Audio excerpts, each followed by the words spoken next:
Good evening. I'm Kavita Karki and you're watching Emerging SME, a television program which highlights the achievements of such SMEs who from a modest beginning have now become a brand name in their respective business vertical. The first story in today's episode is of Supra Group, an enterprise at channelizing human skill to perfect the art and science of the foundry industry. Behind the long journey, which began with a modest founding in 1957 at Baylor, lies the sweat and dedication of professionals as also the strike and struggle, so naturally the legacy of success. Have a look on this report. Supra Group, promoted by late Shri P.R. Kejriwal, has been in existence for almost about 45 years now. From inception, company's main area of operation has been dealing in water supply and sewage products like cast iron, spun pipes and ductile iron spun pipes. This group was formed more than 45 years back.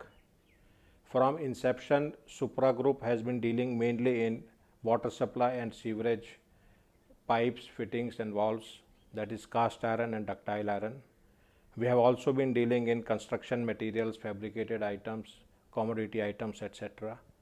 We have been also exporting these products.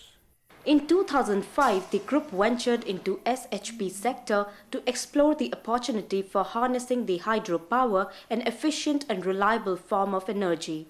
7.2 megawatt Birahi Ganga hydroelectric project located in Chamoli district of Uttarakhand was allocated to Birahi Ganga Hydropower Limited, a company promoted by Supra Group. After privatization of small hydropower projects by Government of India, our group ventured into this small hydropower and we were allotted Birahi Ganga Hydropower Limited, 7.2 megawatt hydroelectric project in village Birahi, Chamoli, Uttarakhand. Project construction work was started during end of December 2005 and the project has been commissioned in the year 2011 with total investment of rupees 65 crore.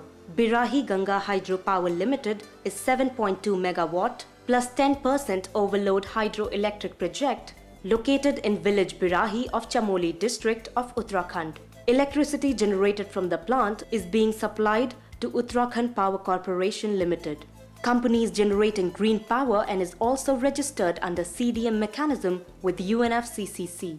This is a total teamwork of building and operating an hydropower project.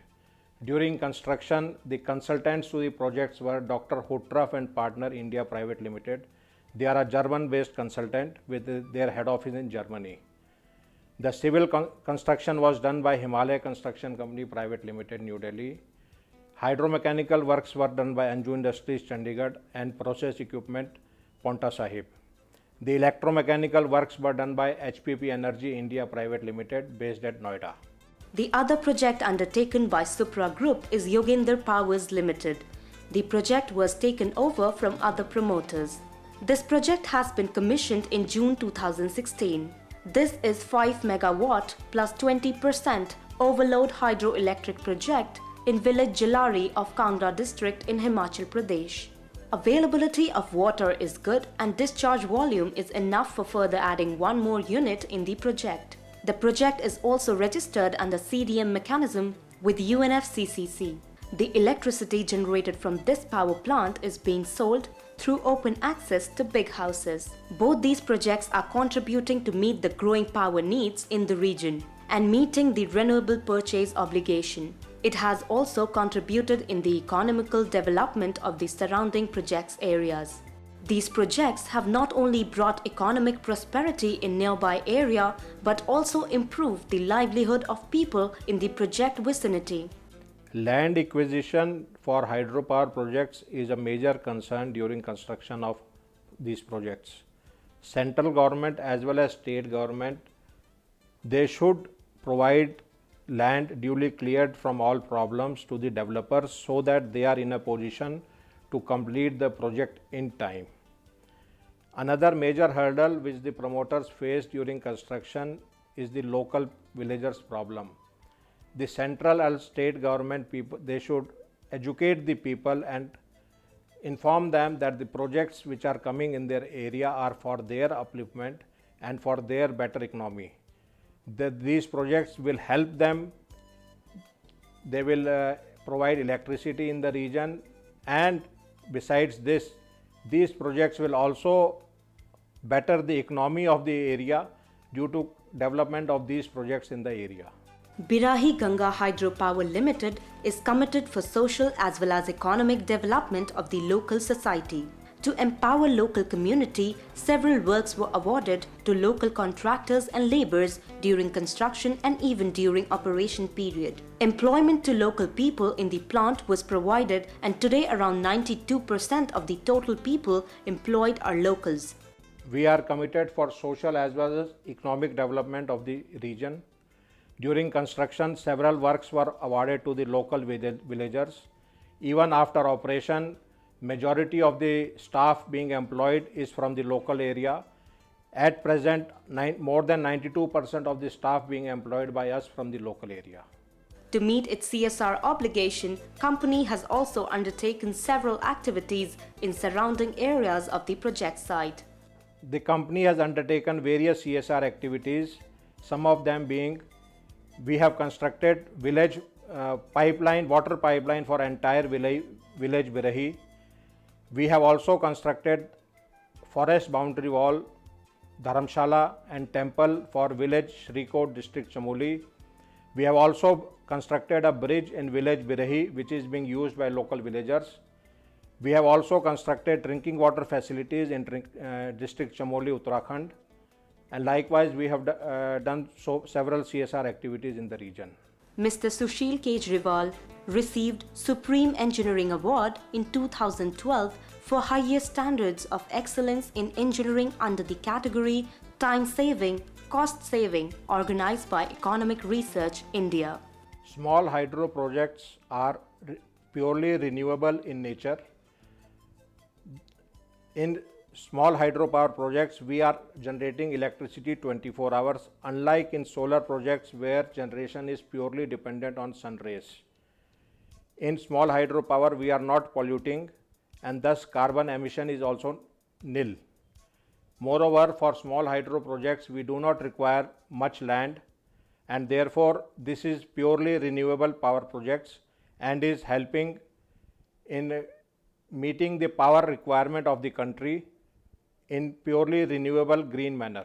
Power generated from small hydro projects is renewable in nature and can play a crucial role in improving the overall energy scenario of the country, and in particular for remote and inaccessible areas. Here we'll take a short break, lots more on the other side. Stay tuned in.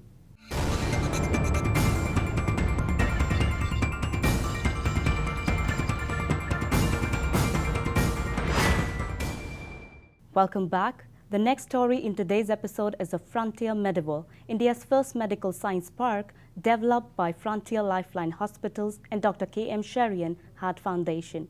This integrated healthcare park spanning 360 acres is being developed as a one-stop solution for healthcare, education, training, basic research and contract research outsourcing activities. I caught up earlier in Chennai with Padma Shri Dr. K.M. Sherian, who is a pioneer of cardiac surgery in India. Have a look. Please give us an insight into Frontier Medival, which is recognized as the knowledge cluster of India from academicians and students. Well, Medival has been created as something different from the usual medical cities. First of all, it is located in a village. So we call it medical village. So this is about 40 kilometers away from Chennai on the Calcutta highway, that is National Highway 5. Here we have about 6 courses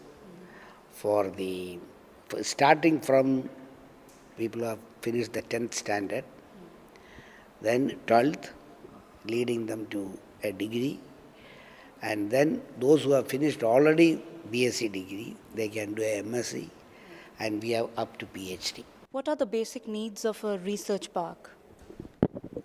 The basic needs for a basic research park are: one, the clinical research, then you need contract research, animal research, and all these things have been named in our center after Leonardo da Vinci.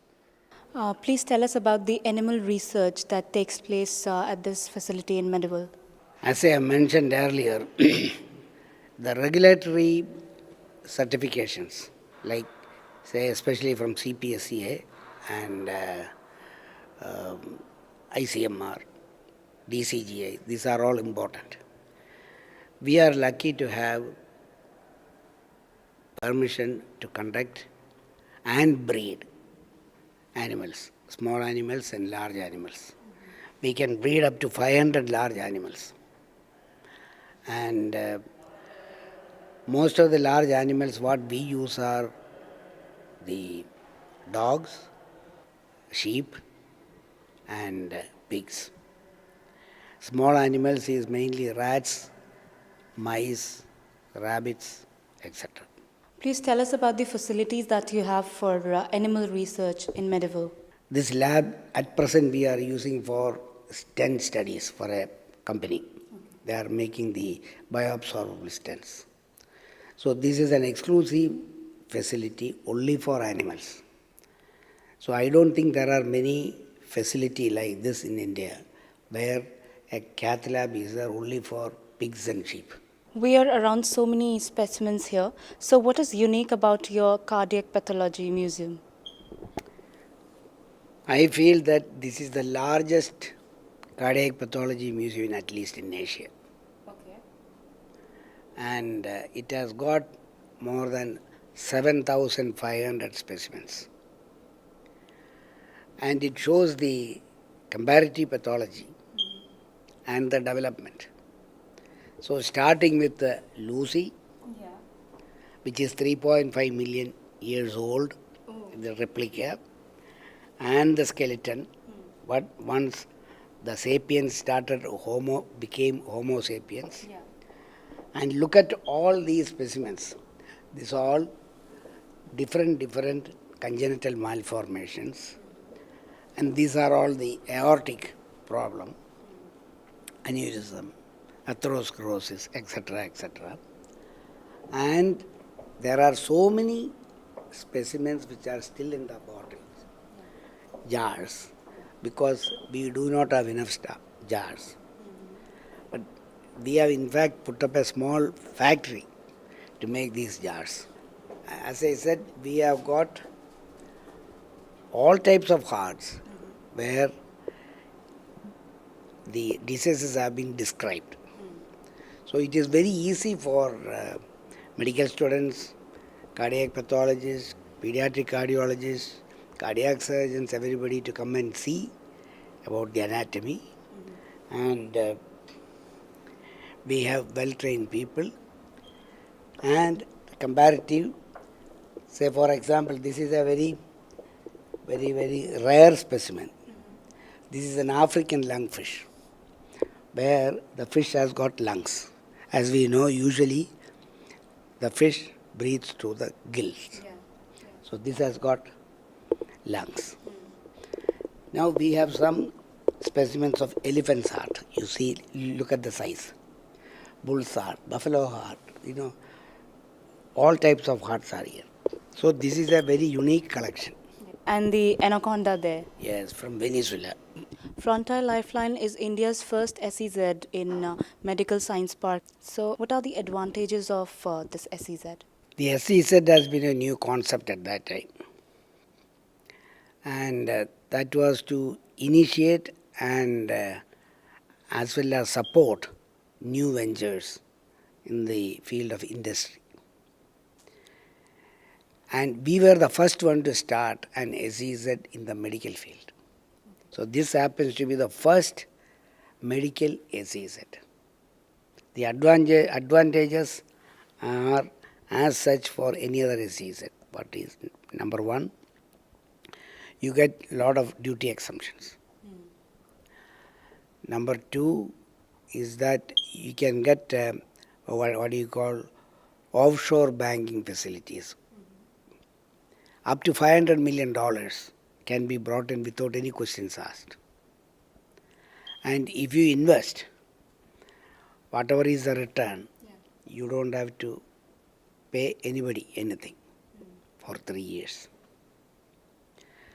The third aspect is that the foreign companies can be attracted because there will not be any strike. Strike is totally prohibited. And next, the only condition is whatever you do here, you have to earn foreign exchange. So we happen to be the first one, and we are leasing out some land for the companies who are interested in availing all these SEZ benefits. So we have got 1 acre plots. So we plan to lease out 30 plots of that and then use the common facility what we have here. So they don't have to replicate.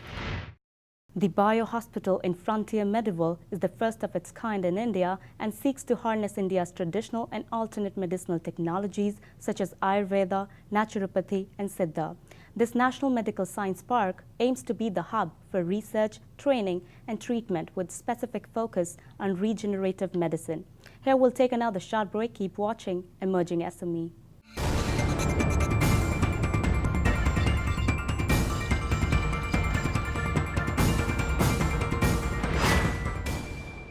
Welcome back. The final story of this episode is of Everest Medical Technologies, which started its journey in 1997 as supplier of medical equipment and were distributors for Stryker and Smith & Nephew. Everest Medical is distributing endoscopy products in India for almost 2 decades, and now it is a $4 million company and has about 70% market share in endoscopy and power surgical business. To talk on company's growth strategy and future plan, we have with us Mr. Ganesh Devarajan, Director of Everest Medical Technologies. Mr. Devarajan started in the year 1997. Today, Everest Medical Technologies is a leading orthopedic surgical equipment manufacturer. So how has been this journey so far? The journey has been extremely good, satisfying, enriching so far. The 20 years that we have put into this business has really been satisfying. Everyone in the team looks good, elated and wants to do more to be able to shine out in this segment of medical business in future.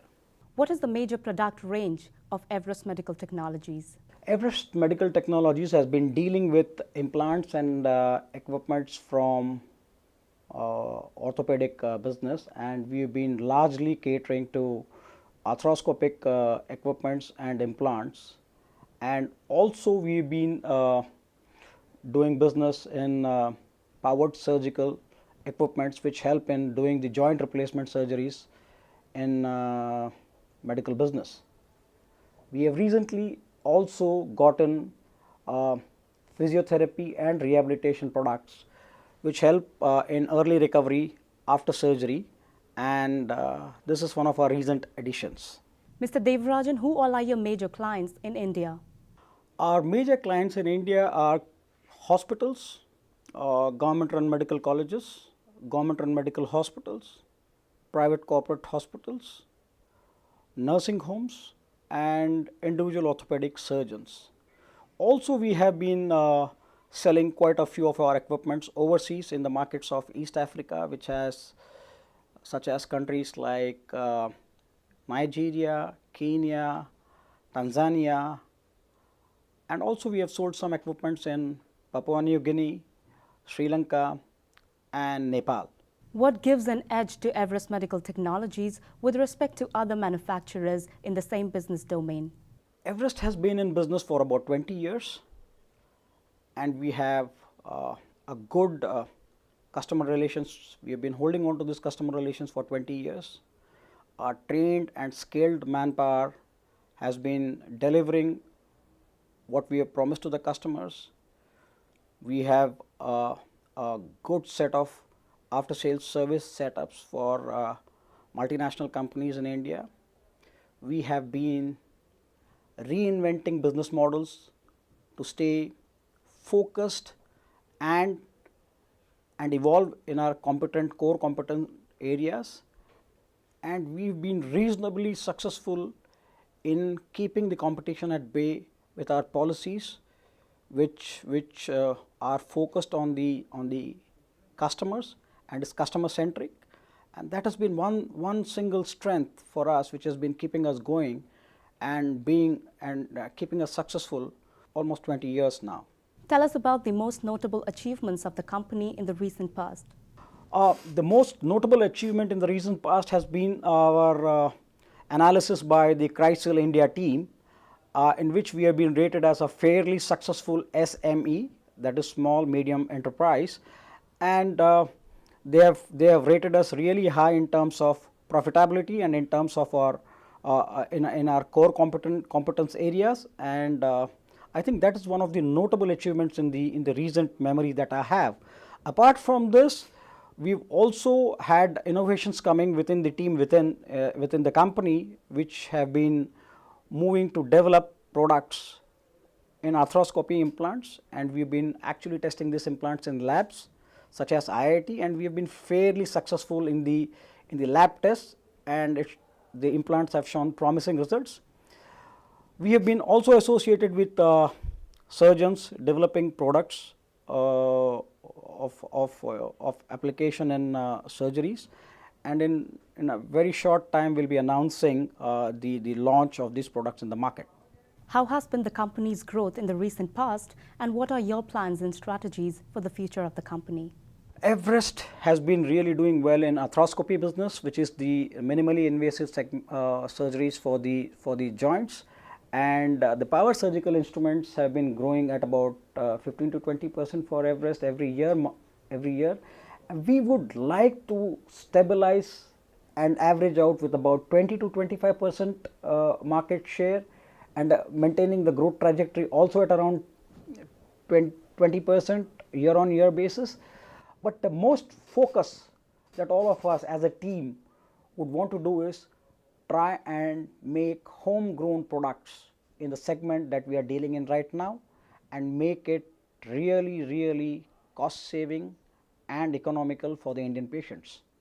Our policy of developing implants for arthroscopy business in India is the first thing in this direction that we have taken the lead as well, and we are tying up with some European companies to have some of the essential equipments being manufactured in India, so that we can also contribute to saving a lot of foreign currency for imports.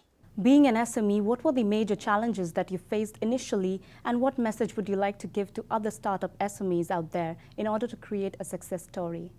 When I started this business in 1997, the SME kind of a structure was in its infancy. The government then was bereft of policy decisions on making SME look more like a growth engines for the economy.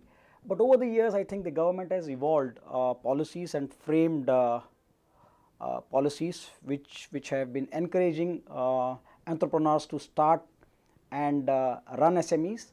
I also think that a little bit of government participation coming in terms of funding SMEs will give them a boost, a shot in their arm, to be encouraged to do more in the small and medium enterprise sector. Thanks, Mr. Devarajan, for joining us in the show. Thank you very much. With this, we come to the end of this episode. I will be back next week with the success stories of few other SMEs. Till then, goodbye and take care.